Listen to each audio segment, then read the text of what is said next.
welcome to Basketball Talk Pro. My name is Ron Ecker. I'd like to start this lesson by just making mention of a thing in our immediate past. I felt that the lessons 125 and 126 personally gave me more satisfaction than any I think that we've done up to that point, and maybe from here on in. I just thought they hit a vein that very few people think about or talk about, and yet is so important and can really influence your chances for success really in anything, basketball or whatever area that you go into. But I'd like to just draw attention to one thing. His last sentence that he writes is, "Fortunately for me, I was able to find this spiritual tool to help this monkey mind of mine keep on task."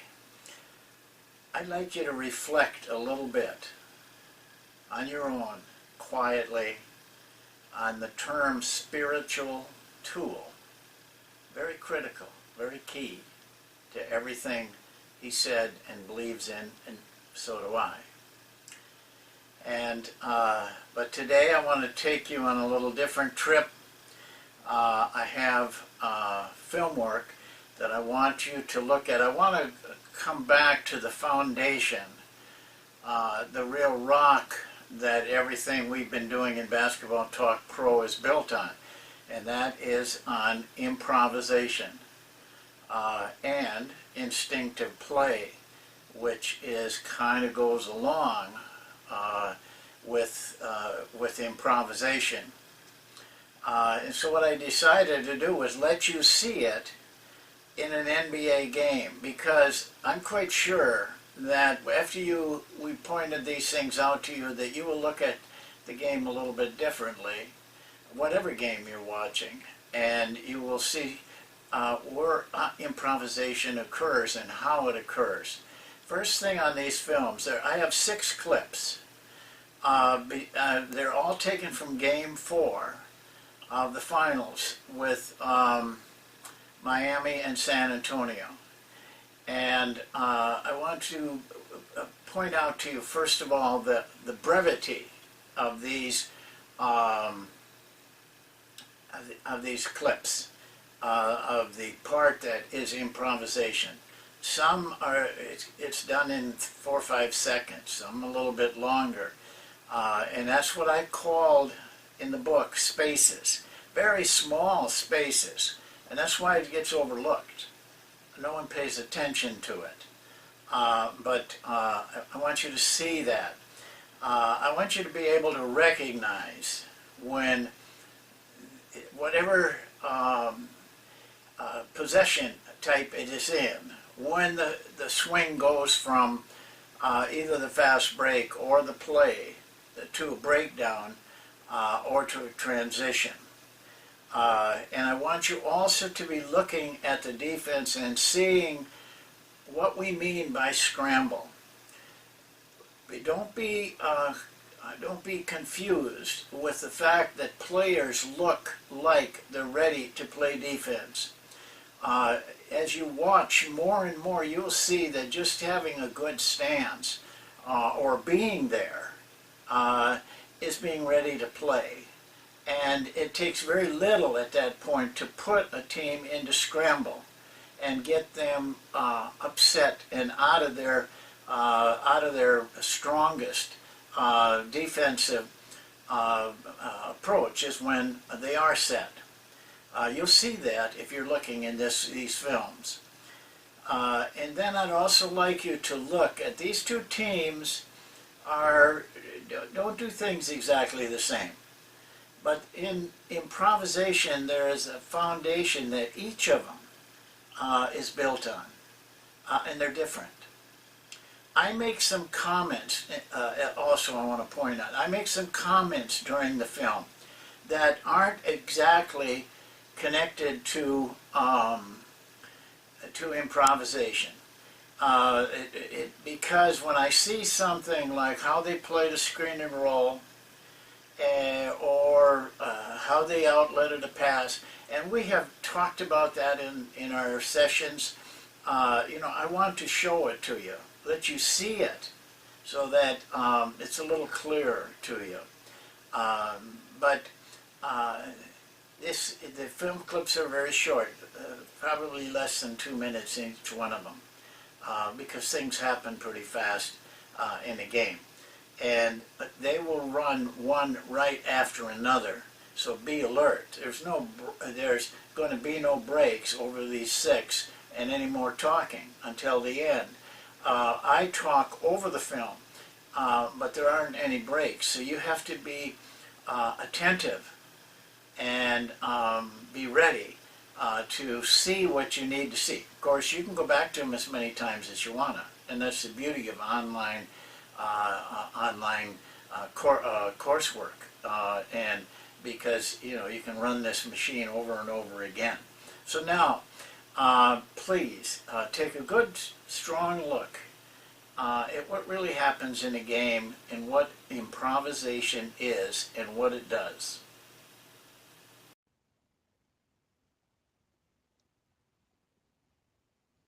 I thought this guy was Shaq when I first saw him guarding the free throw shooter. But this will be a play breakdown to an improvisation isolation after a made free throw. Let's take a look at it. Incredible. I do. But Mike, I want to ask you a question. Do you believe in the legend of Bigfoot? No. Because I believe there's a legend brewing in San Antonio. Big hand. Big hand Kawhi Leonard. They're legendary. This is the play. Just a play that all NBA team runs, 2 guys on each elbow and a guy in the corner. But you'll see that it breaks down. But here is the breakdown. Had LeBron taken that shot, that would have been part of the play. But now he has left the play.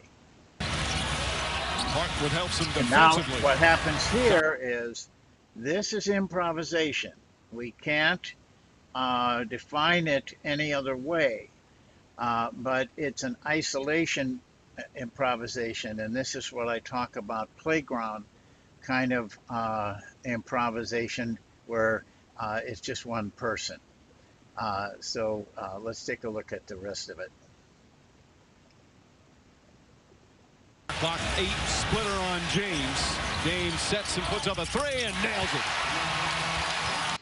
Now, he made the shot, and the guys like him can make those kind of shots, but still, as the game wears on, pressure gets harder, and a contested 3 with a guy right in your face, it's going to pay its price in time. So we'll go to the next example.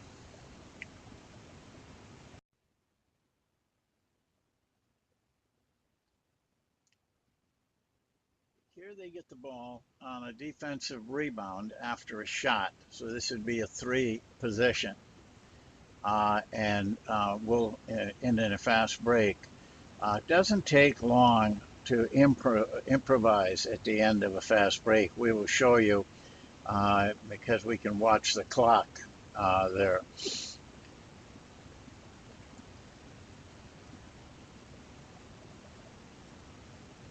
Now they use a little bit of a random pick out here, but I think you'll see a lot more movement. And take a look at the defense. That's key because we want to see whether they're really settled or not.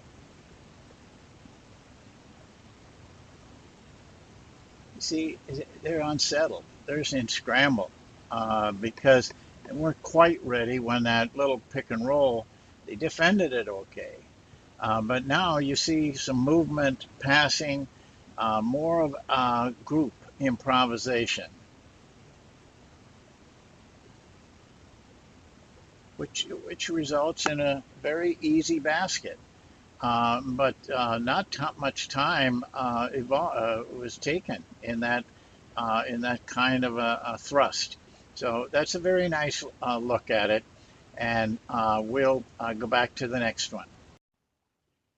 Okay, this is San Antonio again on a three possession fast break going into improvisation.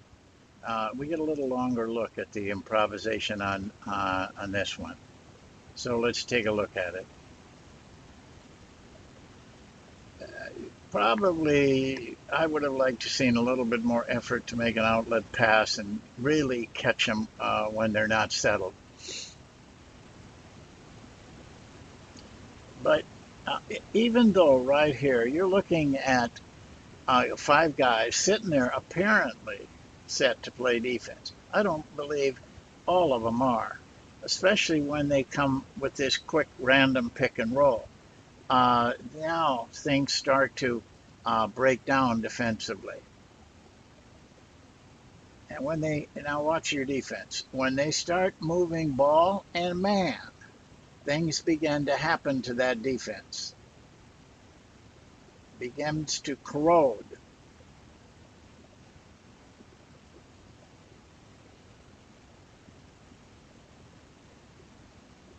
Ends up in a wide open three.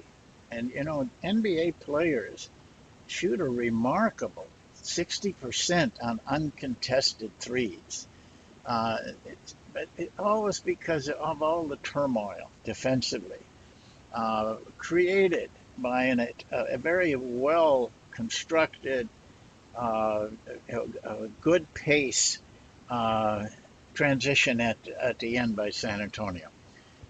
Very good look. Let's go to the next one.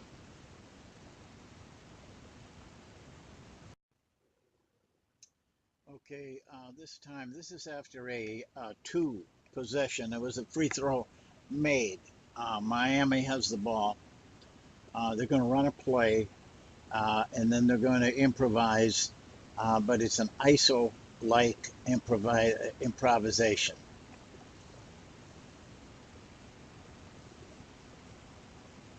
This is the play. You can see it on the weak side, a little angle screen on the person in the corner, but he just comes up to set a screen for LeBron.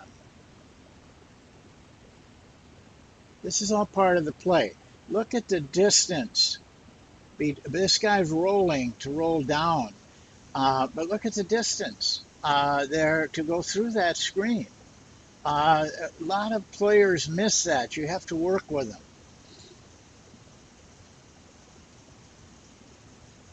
Okay, now this is all part of the play, but this stops the play. They're now in isolation. Look at where you got your teammates over here. So where you got your defenders.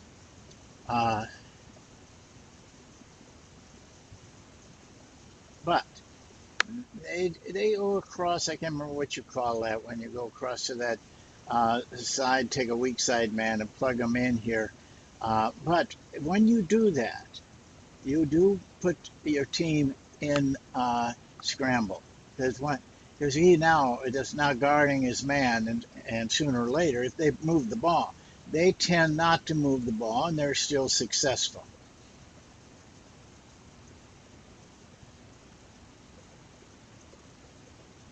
A good example of isolation type of improvisation when the play breaks down.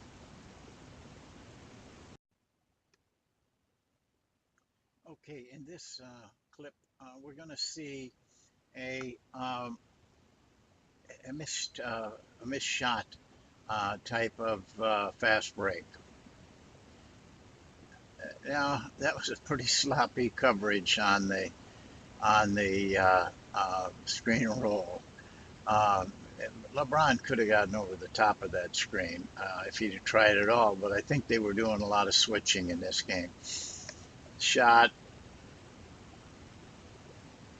Now that's what the ball comes out. San Antonio's getting back. You still got most of your team with you here, but the pace is very slow.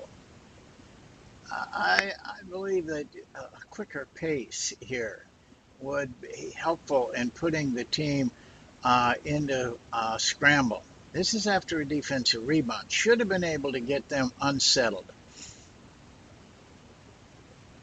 Now, there'd be a little bit more improvisation in this look at Miami. This is after a fast break now. They're moving the ball a little. They don't move people. And when you move the ball only, you're going to end up having to make this kind of a move. It isn't an isolation. This is much more of a group type of improvisation. They're going on their own, but still kind of iffy because they're not moving people. They were moving people, but they still get by this guy and make a basket. Well, I thought defense was poor on that one.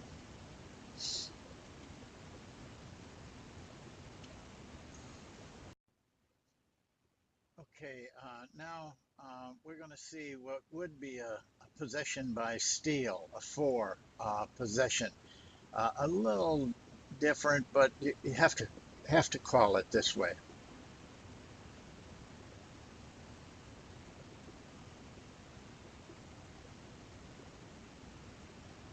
Now San Antonio is in a fast break afterwards. Now you can see in a steal situation, there's a lot more a chance for really a good shot. You need to teach your players to be very aggressive but not foolish, and get a nice pace, but a strong attacked pace. And see here, they're pretty vulnerable. Miami is right now. And if your team is prepared to play against this, you're going to score. Miami, San Antonio likes to run this little random pick and roll on the side or wherever, really, just to try to spring guys loose and get the defense into scramble, which they do.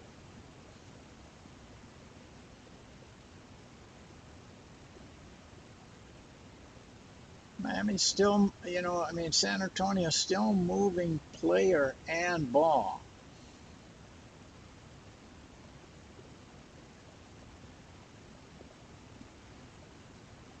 And finally, they get an opening and a three because of it.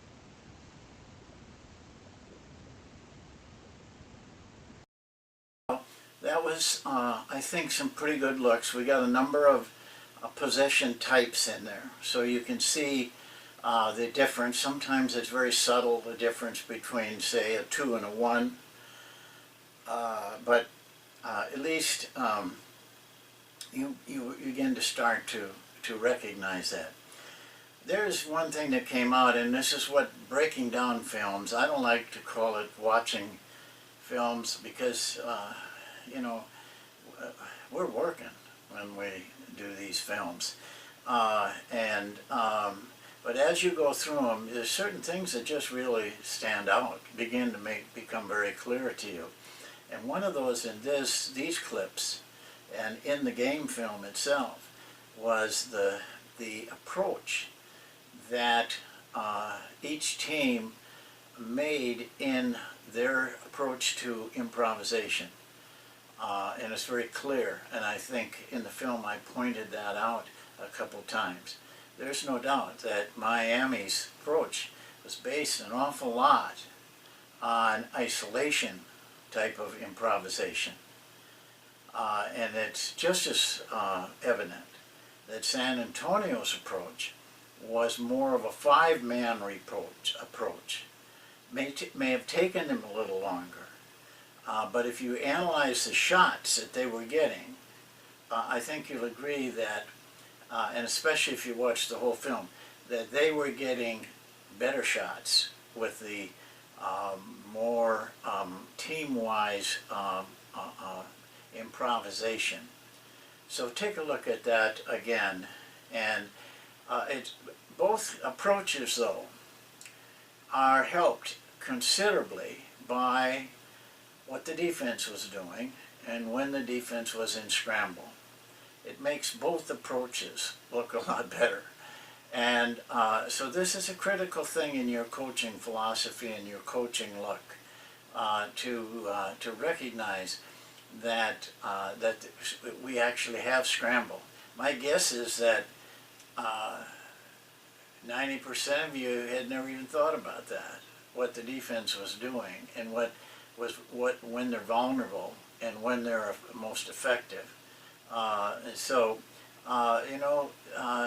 It should be a learning lesson for you. But you can learn this watching your own films and studying them, pretty much like I just showed you. I mean, you heard, I pointed out as clear as I could when improvisation took over.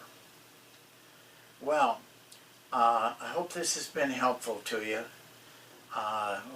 We are moving along and I'm trying to stay ahead of you now, because after 126 of these, you've seen a lot.